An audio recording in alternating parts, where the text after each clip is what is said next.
한국과 중국이 공동으로 관리하는 서해 잠정조치 수역에 중국이 최근 수상한 구조물들을 설치하고 있다는 소식 전해드렸죠. 중국이 이 구조물을 핑계로 영유권을 주장할 가능성이 있는 만큼 우리도 구조물을 설치하는 방식으로 정부가 맞대응 방안을 검토 중인 걸로 확인됐습니다. 중국의 해양력 확대 움직임에 다른 주변국들은 어떻게 대응하고 있는지 이채현 기자가 취재했습니다. 남중국해의 한 푸른 산호섬이 수년에 걸쳐 점점 흑색으로 바뀌더니 중국 초계기가 착륙할 수 있는 활주로가 들어섭니다. 중국이 필리핀을 상대로 영유권 분쟁을 벌이고 있는 피어리 크로스 섬인데 중국은 이런 방식으로 남중국해에 인공섬 7개를 만들었습니다. 서해 잠정조치 수역에도 지름 70m, 높이 71m 크기의 철골 구조물이 등장했습니다. 부피는 9만 세제곱미터로 국제올림픽 규격 수영장 40개 크기인데 중국은 이런 양식장을 2-3년에 걸쳐 12개 설치할 계획입니다. 외교 전문가들은 시멘트를 부으면 인공섬으로 만드는 것도 가능하다고 경고합니다. 서해 바다를 자신들의 영향력으로 두려는 일환으로 지금 전개가 되고 있는 겁니다. 미국 랜드연구소 등은 중국이 10년 전부터 해역에서 영향력을 늘리는 회색지대 전략을 쓰고 있다고 분석했습니다. 베트남은 비슷한 인공섬을 만드는 맞불 작전을 쓰고 있는데 우리 정부도 구조물을 설치하는 방안까지 검토 중인 걸로 전해졌습니다.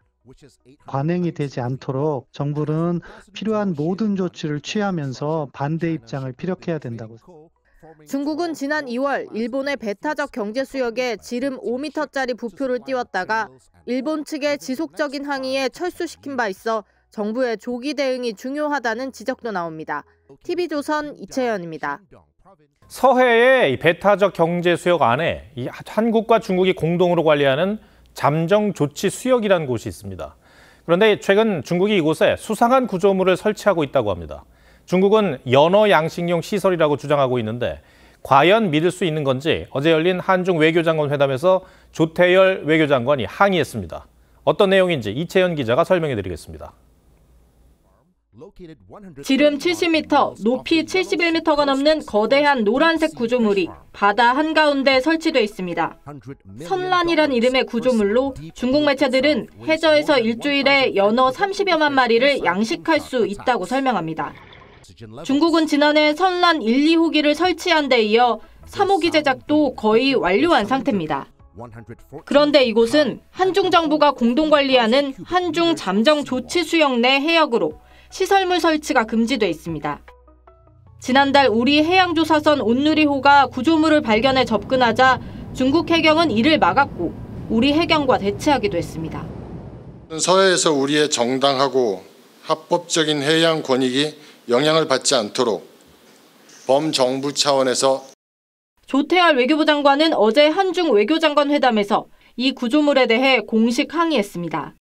조 장관이 중국의 활동으로 우리의 정당하고 합법적인 해양 권익이 영향받아서는 안 된다고 하자 왕이 외교부장은 상호 존중이 중요하다고 원칙적 입장을 밝혔습니다.